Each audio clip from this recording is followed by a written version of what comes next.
السلام علیکم ورحمۃ اللہ وبرکاتہ۔ کیا حال ہے سب کا؟ نحمده ونصلی علی رسولہ الکریم، اما بعد فاعوذ باللہ من الشیطان الرجیم، بسم اللہ الرحمن الرحیم۔ رب اشرح لی صدری ویسر لی امری واحلل۔ گارنٹیڈ بات ہے، کوئی دکھ محسوس نہیں ہوتا، کوئی غم نہیں لگتا، کوئی تکلیف نہیں لگتی، صرف فضلاً کبیرہ کی بات سوچتے ہی دل ٹھنڈک سے بھر جاتا ہے کہ اللہ کا اتنا بڑا احسان ہے کہ اس نے ہمیں محمد صلی اللہ علیہ وسلم کی امت میں سے پیدا کیا ہے۔ کیا ہوتا اگر آپ کا پیغام ہم تک نہ پہنچتا، ہم آپ سے پہلے آ کے دنیا میں سے چلے جاتے یا ان لوگوں میں پیدا ہو جاتے کہ جہاں یہ میسج اس طریقے سے نہیں پہنچا جس طرح ہم تک پہنچا ہے۔ اس فضل کبیر پر اللہ کے شکر گزار ہوا کرے، اور یقین مانے کہ جتنے زیادہ آپ شکر گزار ہوں گے اتنے زیادہ آپ کے دل کے اندر ایک اطمینان کی کیفیت آنے لگے گی، وہ جو نفس مطمئنہ ہے۔ اور خصوصاً آپ یہ محسوس کریں گے کہ اگر آپ شعور سے سیرت پڑھ رہے ہیں نا، اور بیچ میں درود شریف آتا ہے تو ساتھ ساتھ درود شریف پڑھتے ہیں، تو یقینی طور پر آپ کی کیفیت بدلی ہوگی، اور اگر نہیں بدلی تو پھر آپ اس کو پڑھنے کا حق نہیں دے رہے۔ نسلوں تک امت کا یہ طریقہ رہا کہ جب کوئی پریشانی محسوس ہوتی تو بخاری شریف لے کے بیٹھ جاتے اور اسے پڑھنے لگتے کہ بار بار درود شریف آئے گا اور آپ کے اقوال کو پڑھیں گے، اور جب تک پڑھیں گے تو غم دور ہو چکا ہوگا۔ غم اور دل کے بوجھ اور ان ساری کیفیات کا جو ایک بہترین علاج ہے قرآن مجید کے علاوہ وہ درود شریف کا پڑھنا، آپ کی باتوں کا اور آپ کی سیرت کا پڑھنا ہے، کیونکہ قرآن مجید اللہ کا کلام ہے، ایک جلالی چیز ہے۔ جب ہم سیرت پڑھتے ہیں تو ہم اپنے آپ کو ریلیٹ کر پاتے ہیں، ایک ہیومن لیول پر ایک چیز کو محسوس کر رہے ہوتے ہیں، پھر ہمارے اندر ایک ہوپ بڑھ جاتی، ایک یقینی کیفیت آتی کہ نہیں، اٹس پاسبل، ہم کر سکتے ہیں۔ اور جس علم کو پڑھ کے عمل نہ بدلے وہ تو پھر صرف بوجھ ہے، گدھے کی طرح کتابیں لادنے والی بات ہے، پہلے کئی لادی ہوئی ہیں، ایک اور صحیح۔ ایک اور بہت بڑا فیکٹر جو ہمیں خوش رکھنے میں ہیلپ کرتا ہے وہ یہ ہوتا ہے کہ اگر ہم کسی پازیٹیو مائنڈیڈ یا کسی اسٹرانگ بندے کی کمپنی میں، تو یہ ہوتا ہے کہ اگر ہم خود نہیں بھی اسٹرانگ ہو، جب بھی ہم پہ رونے کا بھوت سوار ہوتا ہے تو وہ اسٹرانگ بندہ ہوتا ہے، وہ کہتے ہیں کہ نہیں، اس میں کوئی مسئلہ نہیں ہے، یہ صرف یہ ہو سکتا ہے، وہ ہو سکتا ہے، وہ فوراً ٹھیک ہو جاتا ہے۔ اور بعض اوقات اس کے صرف ایکسپریشن یا اس کی باڈی لینگویج سے ہی ہم بہت ساری جو غم ہوتے ہیں اس سے بچ رہے ہیں۔ مجھے یہ لگ رہا ہے کہ اگر ہم سیرت کو سمجھ کے پڑھا، واقعی شعور کے ساتھ جیسے کہ محسوس کریں، تو ایسا لگتا ہے کہ ان سب لوگوں کی کمپنی مل گئی ہے۔ بالکل، دیکھیے صراط مستقیم کی ڈیفینیشن ہی تو یہی ہے، صراط الذین انعمت علیہم۔ جب تک اس راستے پہ نہیں، ان کے طریقے پہ نہیں، تو پھر خالی علم ہی علم ہے، پھر وہ عمل نہیں۔ تو اس لیے ان سب چیزوں کو پڑھ کر خود سے ریلیٹ کریں ان کو۔ جی، اور خصوصاً آپ دیکھیے کہ رسول اللہ صلی اللہ علیہ وسلم پر ایمان کا نہ لانا یہ سب سے زیادہ بے چینی کا سبب ہوتا ہے کہ سراج منیرہ ہے، سامنے روشن چراغ نظر آ رہا، اور کوئی کہے کہ میں اس سورج کو مانتا ہی نہیں کہ نکلا ہوا ہے، تو خود کو دھوکہ دینے والی بات ہے نا۔ تو جب آپ سچائی کو چھوڑ کر خود کو دھوکہ دیتے ہیں تو یہ بے چینیاں شروع ہوتی ہیں، تب وہ معیشت دن کا ہو جاتی ہے۔ یعنی دو چیزیں ہوتی ہیں نا، کہ ایک تکلیف آئے اور انسان اس پر بھی شکر گزار ہو تو پھر وہ غم کا احساس ختم ہو جاتا ہے، لیکن جب انسان اس پر ناراض ہوتا ہے اور اس حقیقت کو قبول نہیں کرتا تو پھر دل تنگ ہوتا جاتا ہے، اور اس تنگی میں اور زیادہ گھٹن میں بد اخلاقی بھی بڑھتی جاتی ہے اور انسان کے اندر سے خیر دور ہوتی چلی جاتی۔ آج مجھے بہت خوشی، میں صبح ایک میل پڑھی، 12 سال کا ایک بچہ، تو اس نے لکھا ہوا کہ میں ڈیلی کلاس سن رہا ہوں، میرے ایگزامز ختم ہو گئے ہیں اور میں آن لائن سن رہا ہوں اپنی نانی کے ساتھ بیٹھ کر۔ تو الحمدللہ، کیونکہ ایسی باتیں نہیں ہے کہ جو بچوں کو سمجھ نہ آئے، انہوں نے یہ سب پڑھا ہوا ہے، لیکن صرف پڑھا ہوا ہے نا، اس کو ریلیٹ نہیں کر سکتے۔ اوکے، الحمدللہ وکفا وسلام علی عبادہ الذین اصطفیٰ۔ باب نمبر 2، نبوت اور رسالت سے سرفرازی، دعوت یعنی دین کی دعوت اور پیش آمدہ مصائب، نبوت کے آثار اور سعادت کی جھلکیاں۔ پیچھے جو حالات بیان کیے جا چکے ہیں ان کی وجہ سے آپ صلی اللہ علیہ وسلم اور آپ کی قوم کے درمیان فکری اور عملی فاصلہ بڑھتا گیا۔ فکری سوچ کا اور عملی فاصلہ بڑھتا گیا. اور یہ سچویشن ہر اس شخص کو پیش آتی ہے جو قرآن پڑھنے لگتا ہے, جو دین کی طرف آنے لگتا ہے, کہ اس کے اور اس کے گھر والوں اور اس کے آس پاس کے لوگوں میں, معاشرے میں ایک فکری بود آنے لگ, سوچ بدلنے لگتی. آپ قوم کی بدبختی اور بگاڑ دیکھ کر رنجیدہ رہنے لگے. یہ بھی بہت نیچرل کیفیت ہے. ان سے الگ تھلگ اور تنہا رہنے کی خواہش بڑھنے لگی, اور یہ سوچ بھی گہری ہونے لگی کہ انہیں ہلاکت اور تباہی سے کیوں کر بچایا جائے. ہم پہلی 3 تک کی حد تک تو ہوتے ہیں, لیکن چوتھی ہمارے اندر اسٹرانگ نہیں ہوتی. سیرت پڑھ کر اس حصے پہ ہمیں کام کرنے کا سوچنا چاہیے, کیونکہ ہم آپ کے وارث ہیں. آپ کے بعد یہ کام ہمارے ذمے ہے. عمر بڑھنے کے ساتھ ساتھ یہ رنج اور خواہش بڑھتی ہی گئی, اور بالآخر آپ کو کشاں کشاں غار ہرا تک لے گئی. یہ نیچے حاشیہ ہے. ہرا پہاڑ اب جبل نور کے نام سے مشہور ہے, کیونکہ وہاں سے نور پھوٹا, نور ہدایت. اصل مکہ سے اس کا فاصلہ تقریباً 2 میل ہے. اس کی بلند چوٹی دور سے نظر آتی ہے. اس چوٹی کے بائیں طرف کچھ نیچے اترنے کے بعد غار ہرا واقع ہے. غار کی لمبائی 4 میٹر سے کچھ کم اور چوڑائی 1.5 میٹر سے کچھ زیادہ ہے. ٹھیک ہے, یعنی ایک مستطیل شکل کا کمرہ ہے. تو آپ آہستہ آہستہ غار ہرا جانے لگے, جہاں آپ صلی اللہ علیہ وسلم سال میں رمضان کا ایک مہینہ دین ابراہیم کی بچی کچی تعلیمات کے مطابق اللہ کی عبادت کرتے. یعنی رمضان کا کانسیپٹ, روزے کا کانسیپٹ دور جاہلیت میں بھی تھا, اور آپ خاص طور پر اس مہینے کو کہاں گزارتے؟ جیسے اب کچھ لوگ حرم میں جا کے گزارتے ہیں, تو آپ وہاں جا کے گزارتے, اور مہینہ پورا کر کے صبح دم مکہ تشریف لاتے اور خانہ کعبہ کا طواف کر کے گھر کی راہ لیتے. 3 سال تک آپ صلی اللہ علیہ وسلم کا یہی عمل رہا, نبوت سے پہلے 3 سال تک. جب 40 سال عمر پوری ہو گئی, اور یہی سن کمال ہے, میچورٹی کی ایج. عموماً اسی عمر میں پیغمبر بھیجے جاتے ہیں, تو نبوت کی چمک دمک اور سعادت کی جھلکیاں نظر آنی شروع ہوئیں. چنانچہ آپ نیک خواب دیکھتے, سچے خواب دیکھتے, اور جیسا دیکھتے ویسا ہی پیش آتا. پھر روشنی نظر آنے لگی اور آواز سنائی دینے لگی. ان کو ارہاسات کہتے ہیں. سیرت کی کتابوں میں آپ دیکھیں گے, یعنی اس قسم کی علامات کو, یعنی ان یوزول قسم کے واقعات, کہ جو انسان رات کو دیکھے وہ دن میں بے ہی کہیں دیکھ لے, اور ان یوزول روشنیاں, اور پھر کچھ آوازیں بھی. آپ صلی اللہ علیہ وسلم فرماتے ہیں, انی لأعرف حجرا بمکۃ کان یسلم علی قبل ان ابعث. میں مکے میں ایک پتھر کو پہچانتا ہوں جو بعثت سے پہلے مجھے سلام کیا کرتا تھا. پتھر سلام کرتا تھا. یہ معجزات ہیں ایک طرح سے. نبوت کا آغاز اور وحی کا نزول. پھر 3 سال کے رمضان میں جب آپ کی عمر کا 41واں سال چل رہا تھا, یعنی 41 ایئر شروع ہو چکا تھا, آپ صلی اللہ علیہ وسلم غار ہرا کے اندر ذکر الہی اور عبادت میں مشغول تھے کہ یکا یک حضرت جبریل علیہ السلام نازل ہوئے اور آپ کو وحی و نبوت سے نوازا. حضرت عائشہ فرماتی ہیں, رسول اللہ صلی اللہ علیہ وسلم پر وحی کا آغاز نیند میں اچھے خواب سے ہوا.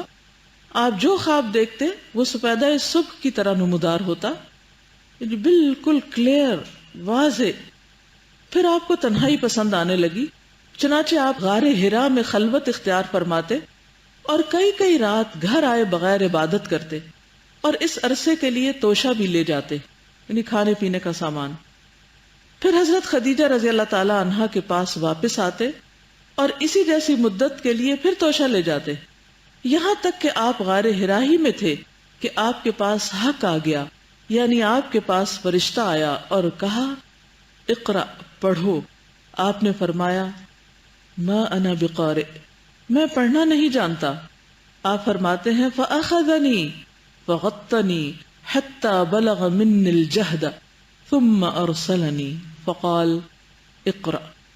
اس پر اس نے مجھے پکڑ لیا اور زور سے دبوچا, اس زور سے کہ مجھے چور کر ڈالا, تھکا ڈالا. پھر چھوڑ کر کہا اقرأ، پڑھو. میں نے کہا ما انا بقارئ، میں پڑھنا نہیں جانتا. فأخذني فغطني حتى بلغ مني الجهد ثم أرسلني فقال اقرأ. اس نے دوبارہ پکڑ کر دبوچا اور چور کر ڈالا، پھر چھوڑ کر کہا اقرأ، پڑھو. فقلت ما انا بقارئ، میں نے کہا میں پڑھا ہوا نہیں ہوں.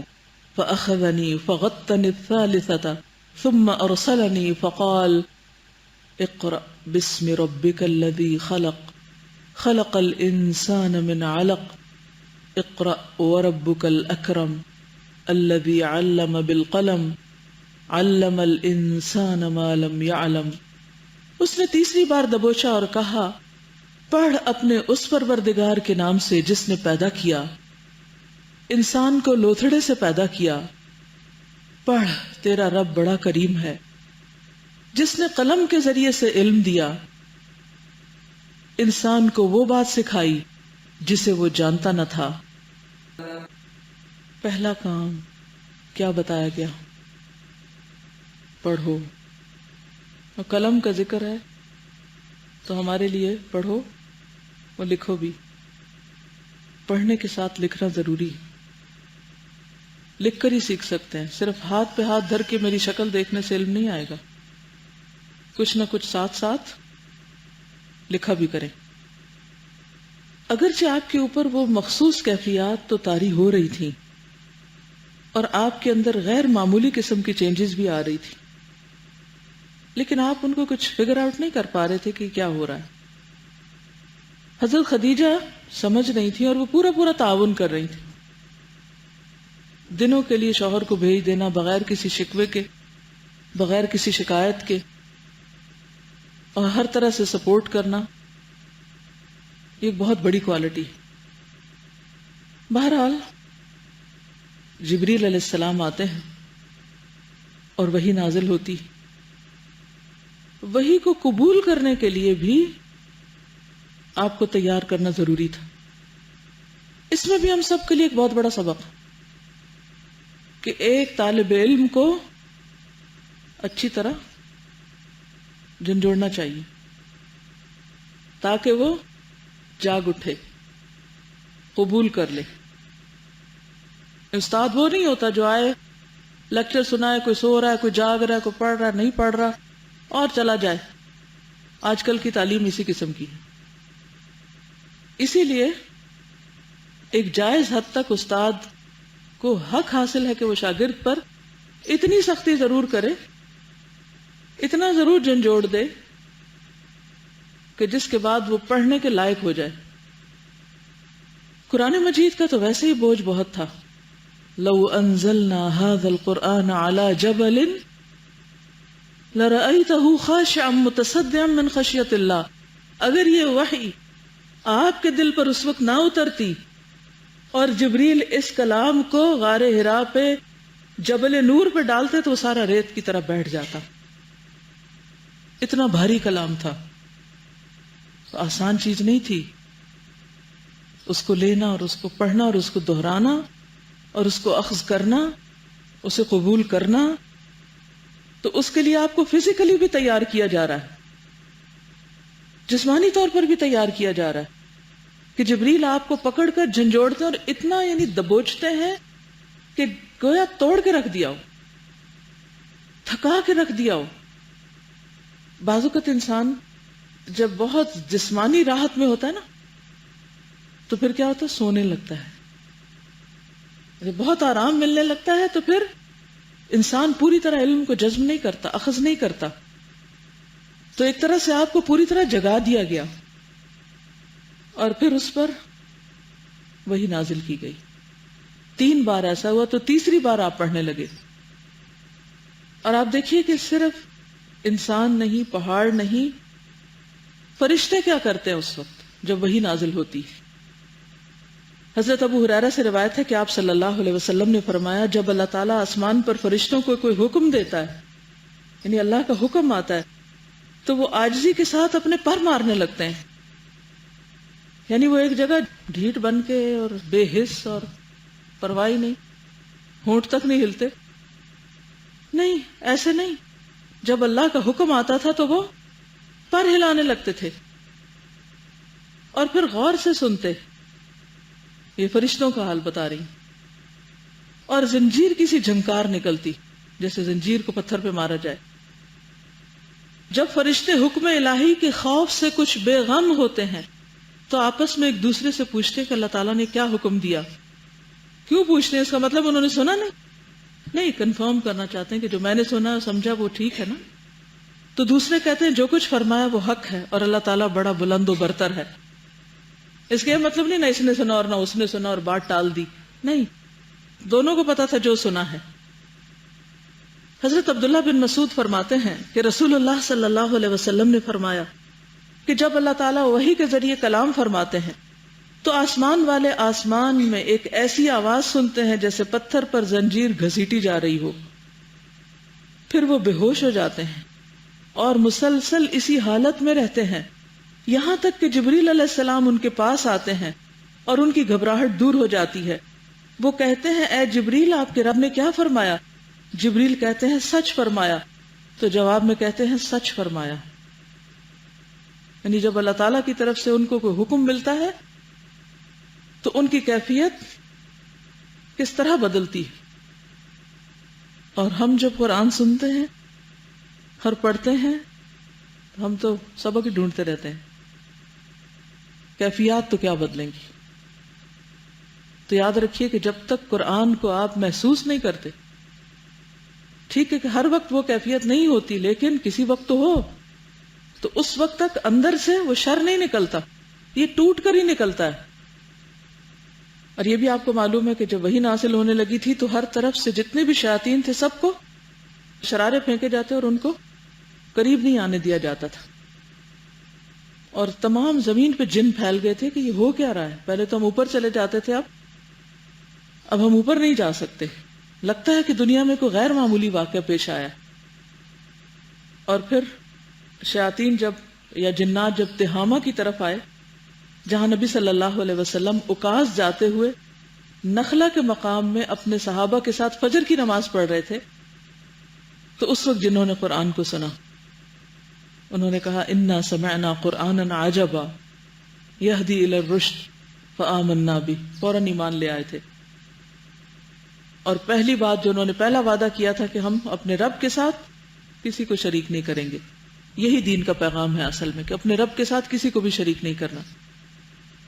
تو نبی صلی اللہ علیہ وسلم کے پاس جب وحی آتی تو کبھی تو جبریل علیہ السلام براہ راست سامنے آتے جیسے یہاں ہوا, اور بھی جگہ ملتی ہیں.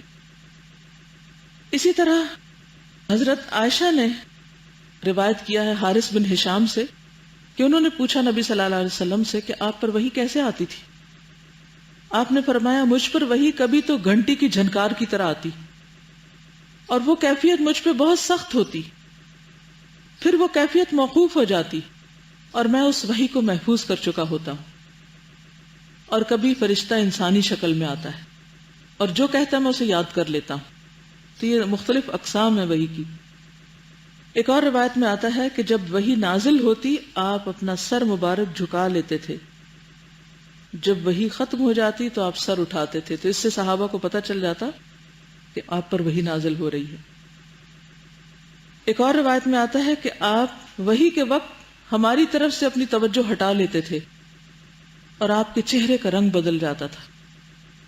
زید بن ثابت کہتے ہیں کہ جب آپ پر وحی نازل ہوتی تو آپ مشقت میں پڑ جاتے, آپ کی پیشانی سے موتیوں کی طرح پسینہ بہنے لگتا, خاص سردی کا موسم ہوتا. یعنی جسمانی طور پر آپ اتنا تھکتے تھے, اتنی مشقت ہوتی. آج ہمیں اگر 1 گھنٹہ بیٹھنا پڑے اور جسم ٹوٹنے لگے اور مشقت ہونے لگے اور ہم صرف تھکن سے چور ہو جائیں اور کچھ نہیں, ہم تھکن سے ہی چور ہوتے نا, تو ہماری اخذ کی کیفیت بھی کم ہو جاتی. بس وہ تھک گئے, نہ تو سوچا ہی نہ تھا, اتنی لمبی سٹنگز. حضرت عمر کا معمول تھا کہ جب نبی صلی اللہ علیہ وسلم پر وحی نازل ہوتی تو ایک کپڑے سے آڑ کر لیتے تھے, وہ بھی ہٹ جاتے تھے ایک طرف کو کہ کسی قسم کی کوئی ڈسٹربنس نہ ہو. اس سے کیا پتہ چلتا ہے کہ جب کوئی پڑھ رہا ہو, کوئی سیکھ رہا ہو, کوئی اخذ کر رہا ہو تو آس پاس والوں کو کیا کرنا چاہیے؟ ڈسٹرب نہیں کرنا چاہیے. علم حاصل کرنے کے لیے یکسوئی بہت ضروری ہے. الحمدللہ ہم اذان کے وقت تو پھر بھی خاموشی اختیار کر ہی لیتے ہیں، لیکن دوسرے اوقات میں چلنے کا شور، دروازے پٹکنے کا شور، اونچی اونچی باتیں کرنے کا شور، حتیٰ کہ ایک چیز اٹھاتے اور رکھتے تو اس کا بھی شور اور کوئی نہیں تو ورق پلٹنے کا بھی شور، یہ بھی ساتھ چل رہا ہوتا ہے. علم حاصل کرنے کے مینرز میں سے ہے یہ بات کہ زیادہ سے زیادہ یکسوئی، سنجیدگی، خاموشی، صرف اپنے پڑھتے وقت نہیں، جب کوئی پڑھ رہا ہو تو اس کا بھی اتنا ہی احترام ہو. صحابہ کرام کے اندر حد درجے کا ادب تھا علم کے لیے. جب آپ تعلیم دے رہے ہوتے تھے تو ان کی کیفیت کیا ہوتی تھی؟ سروں پہ پرندے آ کے بیٹھ جاتے تھے. وہ سمجھتے تھے کوئی جامد و ساکت یہاں ٹیلے ہیں، یہ بالکل نہیں ہلتے تھے، اتنی یکسوئی ہوتی تھی. اب چونکہ ہماری یکسوئی نہیں رہی، اتنی ڈسٹریکشنز، کبھی کچھ کر رہے ہیں کبھی کچھ کر رہے ہیں، اور کوئی نہیں تو پنکھوں اور ایسیوں کا شور ہی کہیں دم نہیں لینے دیتا. تو پھر کتنا اندر جائے گا اور کتنا اثر کرے گا اور کیا سیکھیں گے؟ اسی درجے کا نا جتنا ہم اس کا ادب اور احترام کریں گے. اور ہمارا حال تو یہ کہ اگر کوئی لائبریری میں بھی بیٹھ کے پڑھ رہا ہو تو ہم جائیں گے اس کے ٹیبل پر، اس کو ہیلو کر کے السلام علیکم، اور اس کا قلم چھڑوا کے رکھوا کے پھر اسے کہیں گے ذرا ہاتھ ملاؤ، سنت پوری کرو. اس وقت سنت کے نام پہ اس کو ڈسٹرب کریں گے. لائبریری میں، پڑھنے لکھنے کی جگہوں میں کتنی یکسوئی ہونی چاہیے، پن ڈراپ سائلنس ہونی چاہیے. تعلیمی ادارے میں وسپرز میں بات ہونی چاہیے. نبی صلی اللہ علیہ وسلم کی تعریف میں آتا ہے کہ آپ بازاروں میں شور نہیں کرتے تھے اور آپ چیختے چلاتے نہیں تھے. بعض لوگ اونچا قرآن پڑھنے لگتے ہیں بے وقت. خیر قرآن ہر وقت ہی پڑھ سکتے، لیکن جیسے میں نے دیکھا ہے کہ ہاسٹل میں ایک وقت میں ماشاءاللہ ایسے آواز آتی ہے جیسے مجھے یوں لگتا ہے میں جنت کے کسی حصے میں بیٹھی ہوں. یہ سب بچیاں جب مل کے قرآن پڑھ رہی ہوتی ہیں، اپنا اپنا بھی پڑھ رہی ہوتی ہیں، تو ایک عجیب قسم کی رحمت برس رہی ہوتی. اور کچھ لوگ جب سب پڑھ چکتے ہیں تو پھر اونچی آواز میں اپنا پڑھنے لگتے ہیں. بھئی اب کیوں پڑھنے لگے ہو؟ اب دوسروں کو ڈسٹرب نہ کرو. ہاں کوئی اپنا ہی کام کر رہا ہے تو ایک تعلیمی ماحول ہے، تو باتیں کرنے کے نا مخصوص ایریاز ہونے چاہیے. کوئی لیونگ روم، سٹنگ روم، کوئی ایک ایریا، کوئی کیفیٹیریا، جس میں آپ جا کے تو وہاں مچا لیں شور جتنا مچانا ہے. اگرچہ طالب علم کے لیے ہر جگہ ایک وقار ہی اچھا ہے، یہ نہیں کہ سنجیدہ بنے رہے ہر وقت، لیکن آپے سے باہر نہ ہو کہیں بھی، اور بےہودگی اور بدتمیزی کے طریقے نہ ہو. تو حضرت عمر رضی اللہ تعالیٰ عنہ جو ہی دیکھتے کہ آپ کی کیفیت بدلی، چہرہ بدلا، آپ نے ہم سے بے رخی اختیار کی، تو وہ آپ کے اور اپنے بیچ میں کپڑے کی آڑ کر کے ایک طرف ہو جاتے تھے. وہی جب نازل ہوتی تو آپ کی آنکھیں مسلسل کھلی رہتی تھیں، آنکھ نہیں بند کرتے تھے. یہ کیفیات میں صرف اس لیے بتا رہی ہوں تاکہ آگے بھی وہی کا ذکر آئے گا کہیں نہ کہیں، تو آپ کو پتا ہونا چاہیے کہ یہ وہی کا سلسلہ ہے کیا، کیونکہ یہاں سے آغاز ہے نبوت کا، وہی سے. اس سے پہلے تو ہم محمد بن عبداللہ کو پڑھ رہے تھے، اور اب ہم محمد رسول اللہ صلی اللہ علیہ وسلم کو پڑھ رہے ہیں. اور یہ فرق واقع ہوا ہے کہاں سے، کس سے؟ وحی کی آمد سے. تو وحی کی نیچر کو سمجھنا بہت ضروری ہے، ان کیفیات کو سمجھنا ضروری ہے، کیونکہ ہم میں اور نان مسلمز میں فرق ہی وحی پر ایمان لانے اور نہ لانے کا ہے.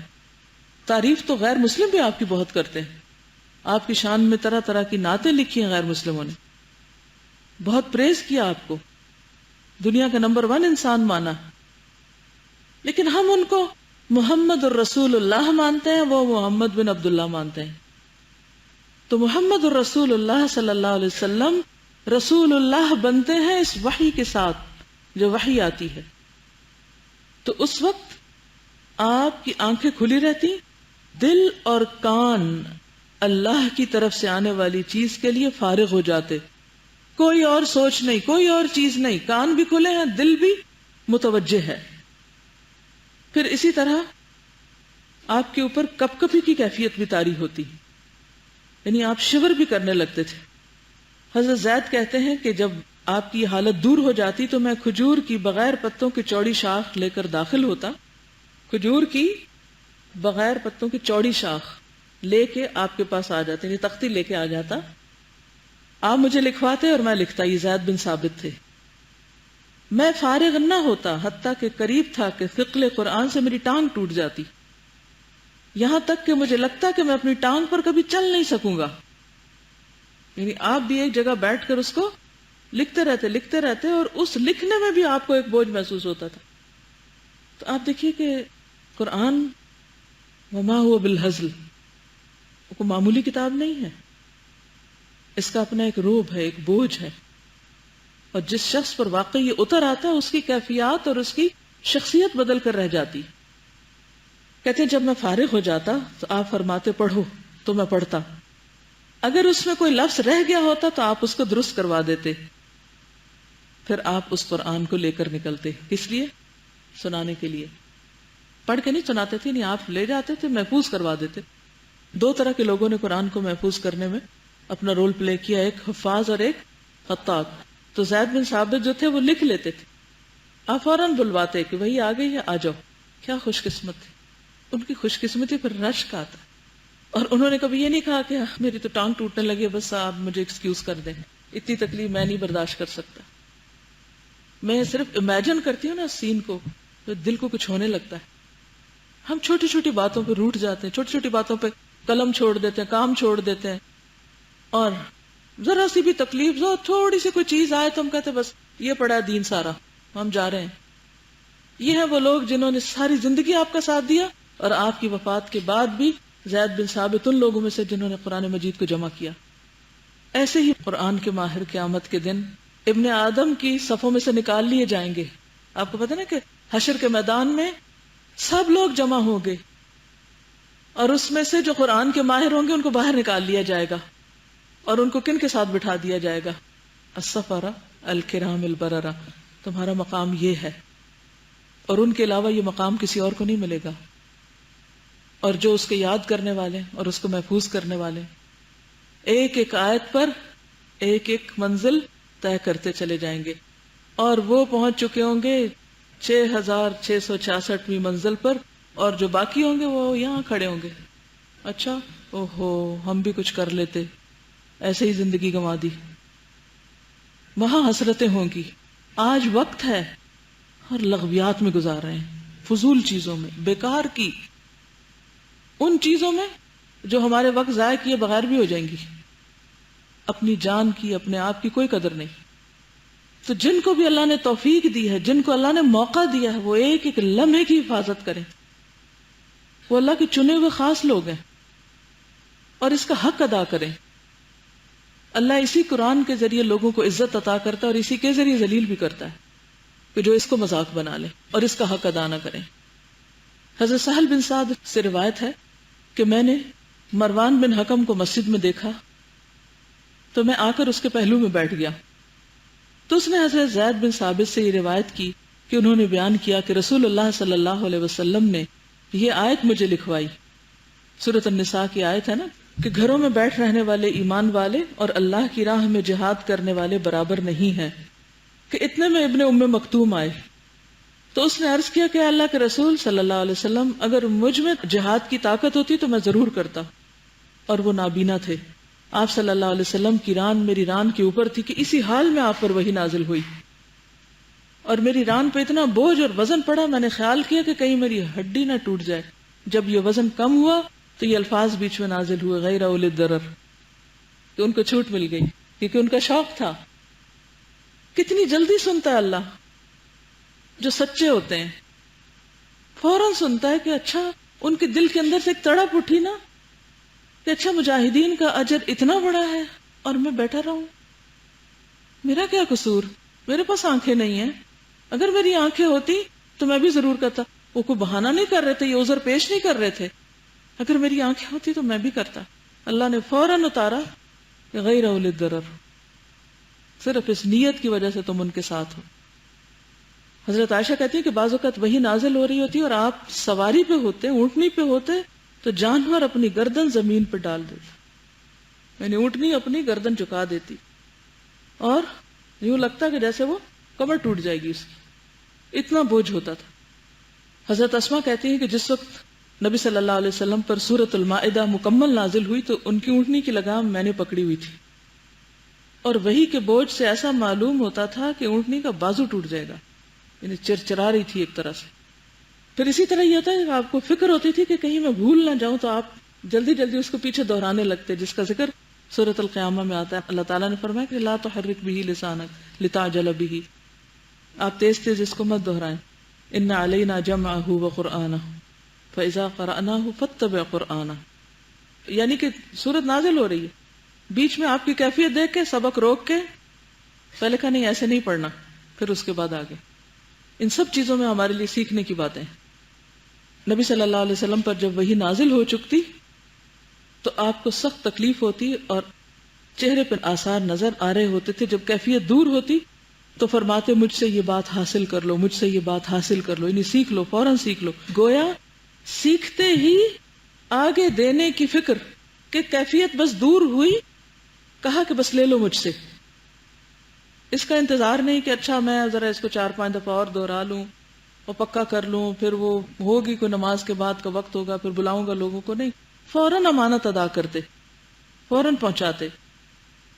حضرت ابو ہریرہ کہتے ہیں کہ جب آپ پر وحی نازل ہوتی تھی تو کوئی بھی صحابہ میں سے آپ کی طرف نظر اٹھا کے نہ دیکھتا تھا یہاں تک کہ وحی ختم ہو جاتی، یعنی سب ادب و احترام میں نظریں جھکا لیتے تھے. صحیح مسلم کی روایت میں آتا ہے وَنَكَسَ أَصْحَابُهُ رُؤُوسَهُمْ، آپ صلی اللہ علیہ وسلم کے صحابہ اپنے سروں کو جھکا لیتے تھے. اور کچھ صحابہ تو سارا وقت آپ کے ارد گرد رہتے، جن میں سے حضرت ابو ہریرہ بھی تھے. انصار اپنے کاموں کو چلے جاتے، کھیتی باڑی کے لیے، مہاجرین بھی کچھ تجارت وغیرہ کے لیے چلے جاتے، ظاہر زندگی کی ضروریات تھی. لیکن کچھ صحابہ اصحاب صفہ میں سے مسلسل بغیر کسی وقفے کے آپ کے ساتھ رہتے، اور جو کچھ آپ فرماتے عام زندگی میں یا وحی سے متعلق کچھ آپ بتاتے وہ فوراً اس کو محفوظ کر لیتے تھے. اسی لیے آپ دیکھیں کہ جب وحی نازل ہو چکی تو پھر نبی صلی اللہ علیہ وسلم کی وفات کے بعد ام ایمن جیسی ایک غلام عورت کتنی سمجھدار ہو چکی تھی کہ اس کو غم تھا کہ اچھا آج کے بعد آسمان سے وحی نہیں آئے گی، کیونکہ نبوت کا سلسلہ منقطع ہو چکا ہے. تو وحی کا آنا اور وحی کا یہ پورا ایک فینومینا آپ کہہ سکتے ہیں اس کو. تو آپ سوچئے کہ اس وقت کیفیت کیا ہوگی اور لوگوں کے اوپر کس طرح کی یعنی انتظار بھی ہوتا ہوگا اور پھر ایک شوق بھی ہوگا. یہ انتظار اور شوق اور محبت تھی کہ ان میں سے ایک ایک نے قرآن کو کس طرح اخذ کیا. صرف ایک جنگ میں 600 حفاظ شہید ہوئے.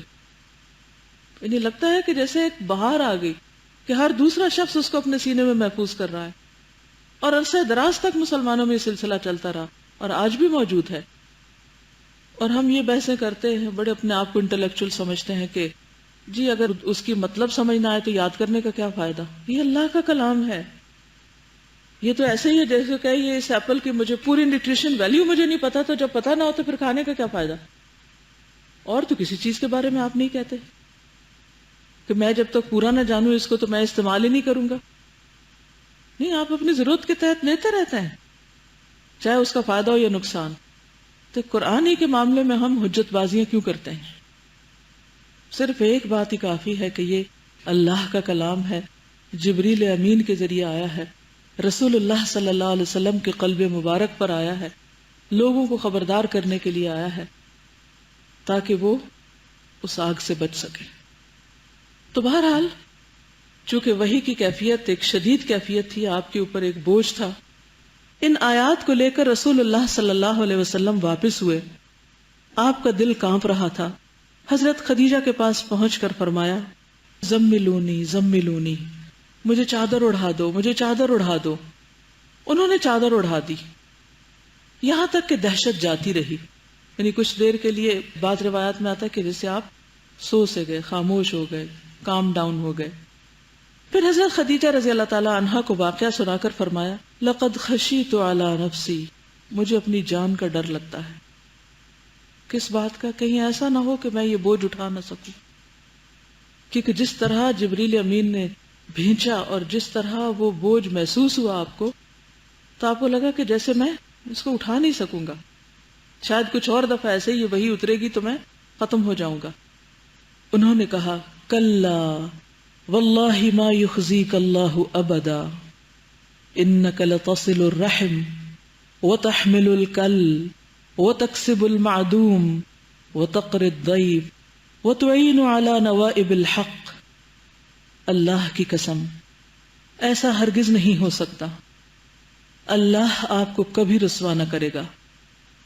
کیوں؟ اس لیے کہ آپ صلہ رحمی کرتے ہیں، رشتہ داریوں کو جوڑتے ہیں، بے سہاروں کا بوجھ اٹھاتے ہیں، تنگ دست لوگوں کی مدد کرتے ہیں، مہمان کی میزبانی کرتے ہیں، اور حق کے سلسلے میں پیش آنے والے مصائب میں مدد فرماتے ہیں. اللہ آپ کو نہیں چھوڑے گا، آپ کو رسوا نہیں کرے گا. یہ گواہی کون دے رہا ہے؟ آپ کی شریک حیات دے رہی ہیں آپ کے اخلاق کے بارے میں. اور یہ ایک حقیقت ہے کہ کوئی بھی شخص جو یہ 5 کام کرتا ہو اللہ اس کو رسوا نہیں کرتا. وہ دنیا اور آخرت میں سرخرو ہوتا ہے. سوشل ورک کے نام پر ساری دنیا میں انسانوں کی بھلائی کے نام پر جو بھی کام کیے جاتے ہیں وہ سب اس میں سمٹ جاتے ہیں. سب سے پہلے اپنے رشتہ داروں کے ساتھ اچھا سلوک، رشتوں کو جوڑنا.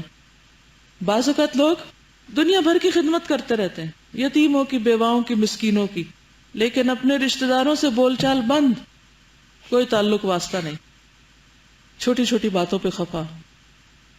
اور ویسے سوشل ویلفیئر کا بہت کام ہو رہا ہے. کیا فائدہ ایسے کام کا جب آپ نے قریب ترین لوگوں کو بھلا دیا اور ان کا حق نہیں دیا. بے سہاروں کا بوجھ اٹھاتے، تھکے ہارے درماندہ جو اپنا بوجھ خود نہیں اٹھا سکتے، آپ آگے بڑھ کر ان کی مدد کرتے ہیں. تنگ دست لوگوں کی مدد کرتے ہیں، یعنی جن کے پاس زندگی بسر کرنے کے لیے کوئی سرمایہ حیات نہیں، آپ ان کی مدد فرماتے ہیں. مہمان کی میزبانی کرتے ہیں، یعنی جو گھر آئے اس کی عزت کرتے ہیں، اور حق کے سلسلے میں پیش آنے والے مصائب میں مدد کرتے ہیں. اس کی مثالیں کیا ہیں؟ معاہدہ حلف الفضول میں شریک ہونا.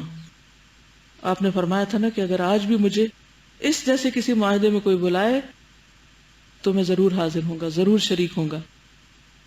اس کے بعد حضرت خدیجہ آپ کو اپنے چچیرے بھائی یعنی اپنے کزن ورقہ بن نوفل کے پاس لے گئی. وہ دور جاہلیت میں عیسائی ہو گئے تھے اور عبرانی لکھنا جانتے تھے، ہیبرو. چنانچہ توفیق الہی کے مطابق عبرانی میں انجیل لکھتے تھے. اس وقت وہ بوڑھے اور نابینا ہو چکے تھے.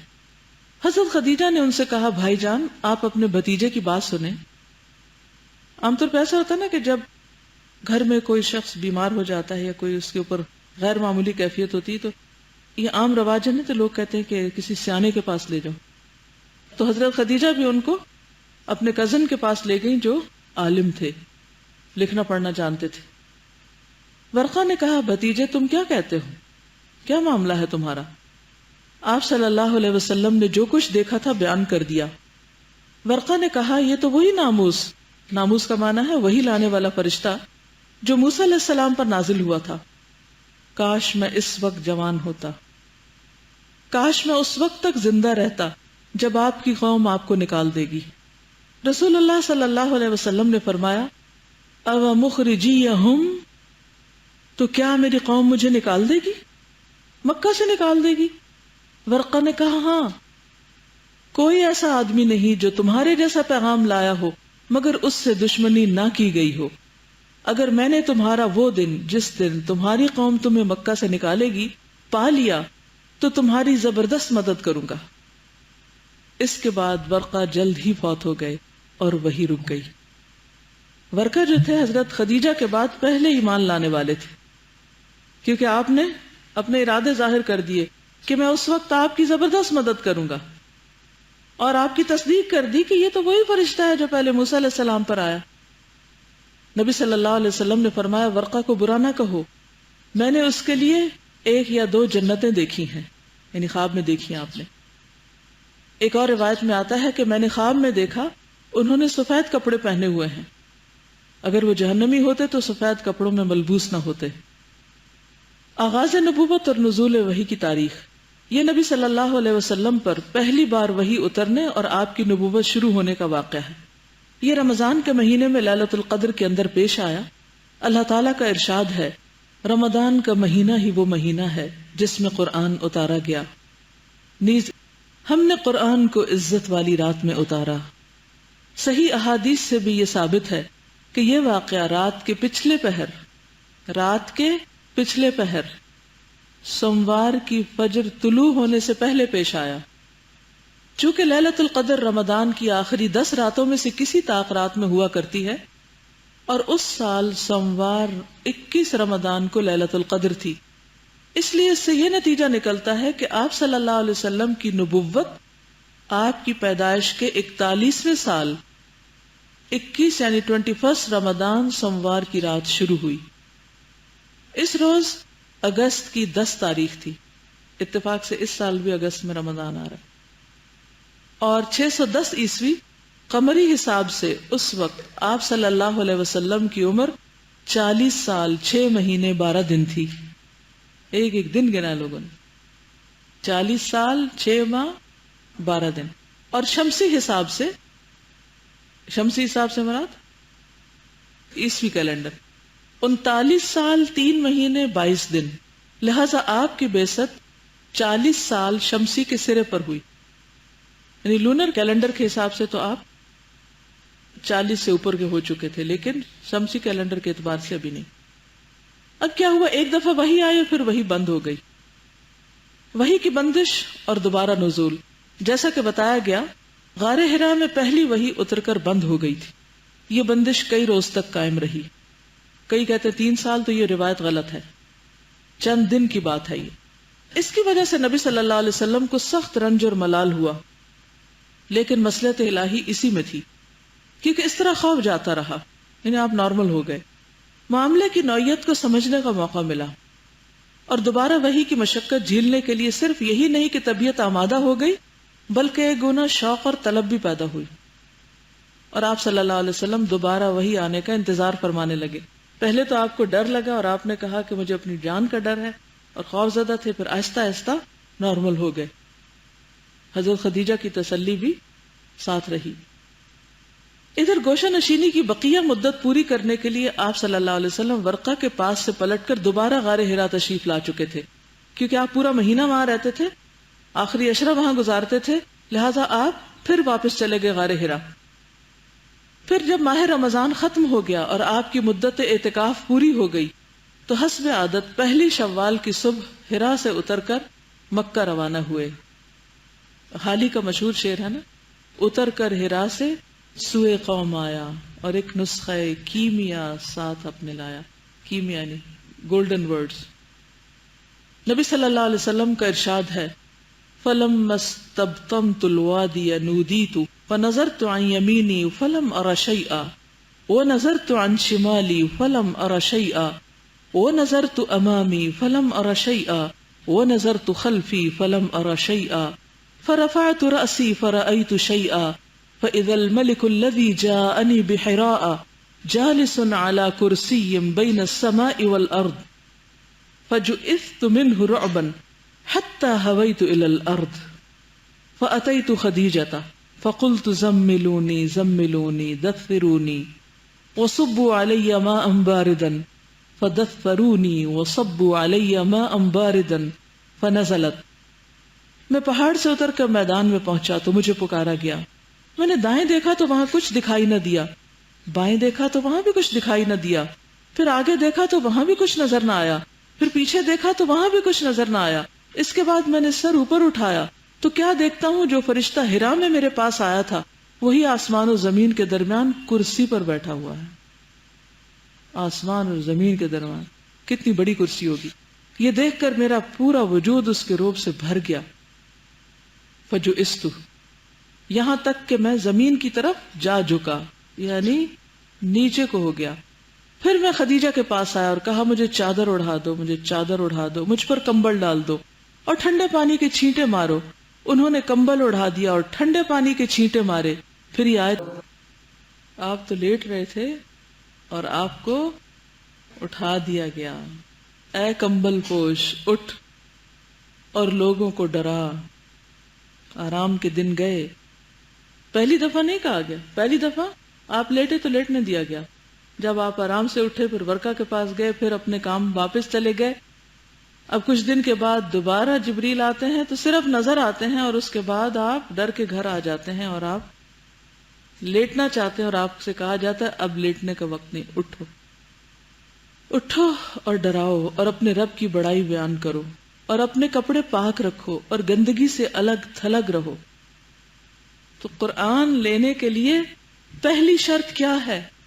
طہارت، صفائی، جسمانی بھی اور روحانی بھی. دل بھی صاف ہو، لباس بھی صاف ہو، جسم بھی صاف ہو. اس لیے خاص اہتمام کرنا چاہیے طہارت و نظافت کا جب آپ قرآن مجید پڑھا رہے ہیں. یہ واقعہ نماز فرض ہونے سے پہلے کا ہے. اس کے بعد وحی میں تیزی آ گئی، چنانچہ پے در پے وحی آنے لگی، یکے بعد دیگرے. ان آیات سے آپ کی رسالت شروع ہوئی. پہلے آپ کو نبی بنایا گیا تھا، یہاں رسول بنایا گیا. یہ فرق ہے. چیپٹر کا نام ہے نبوت اور رسالت. نبوت میں بس صرف پڑھنے کی بات ہے، اور رسالت میں آگے پہنچانے کی. پہلا ہے خود پڑھ لو اور دوسرا ہے آگے پہنچاؤ. آپ کی یہ رسالت آپ کی نبوت کے اتنے دنوں بعد شروع ہوئی جتنے دنوں وہی بند رہی تھی. ان آیات میں آپ صلی اللہ علیہ وسلم کو 2 طرح کے کام سونپے گئے ہیں اور دونوں کے نتائج بھی بتا دیے گئے ہیں. ایک کام یہ ہے کہ آپ لوگوں کو اللہ کا حکم بتائیں اور بدعملی کے نتائج سے ڈرائیں. آپ کو یہ حکم قم فانذر، اٹھ اور ڈرا کے ذریعے سے دیا گیا ہے، کیونکہ اس کے معنی یہ ہیں کہ آپ لوگوں کو یہ بتا اور سمجھا دیں کہ وہ جس طرح کی گمراہی اور بدعملی میں مبتلا ہیں اور غیر اللہ کی پوجا اور اللہ کی بعض صفات اور افعال اور حقوق میں دوسروں کو شریک ٹھہرانے کا جو کام کر رہے ہیں، اللہ تعالیٰ اس پر ان کو عذاب دے گا. تو سب سے پہلے کس سے روکا گیا؟ شرک سے. دوسرا کام یہ ہے کہ آپ خود اپنے اوپر اللہ کے احکام لاگو کریں تاکہ آپ کو اللہ کی خوشنودی بھی حاصل ہو اور آپ دوسروں کے لیے نمونہ بھی ٹھہرے. یہ حکم بقیہ آیات میں دیا گیا ہے. چنانچہ وَرَبَّكَ فَكَبِّرْ کا مطلب یہ ہے کہ آپ بڑائی اور کبریائی کے لیے اللہ ہی کو خاص کر لیں، اس میں کسی اور کو اس کے ساتھ شریک نہ کریں. اور وَثِيَابَكَ فَطَهِّرْ کے بظاہر معنی یہ ہیں کہ کپڑے اور جسم پاک رکھے، کیونکہ اللہ کے سامنے نجاست اور گندگی کے ساتھ کھڑے ہونا ٹھیک نہیں. مگر محققین کے نزدیک اس کے معنی یہ ہے کہ اپنی روح کو پاک اور منزہ رکھیں. اور وَالرُّجْزَ فَاهْجُرْ کا معنی یہ ہے کہ اللہ کی ناراضگی اور عذاب کے اسباب سے اور قوم کی بدعمالیوں، گندگیوں اور آلودگیوں سے الگ ہو جائیں. اور وَلَا تَمْنُن تَسْتَكْثِرْ، زیادہ چاہنے کے لیے احسان نہ کر کا مطلب یہ ہے کہ اس دنیا میں احسان کے بدلے کی خواہش اور امید نہ رکھیں، بلکہ یہ سمجھ لے کہ یہ مشکلات اور آزمائشوں کا راستہ ہے. لہذا اپنی قوم کا دین چھوڑنے اور ایک اللہ کی طرف بلانے پر تکالیف اور دشواریاں سہنے کے لیے تیار رہیں. اور وَلِرَبِّكَ فَاصْبِرْ، اپنے رب کے لیے صبر کر، یعنی جو بھی مشکلات اس راستے میں آئیں ان پر صبر کرتے رہیں. چونکہ وقت ختم ہو چکا ہے، انشاءاللہ کل اللہ نے چاہا تو آگے چلیں گے. سبحانک اللہم وبحمدک نشہد ان لا الہ الا انت نستغفرک ونتوب الیک. السلام علیکم ورحمۃ اللہ وبرکاتہ.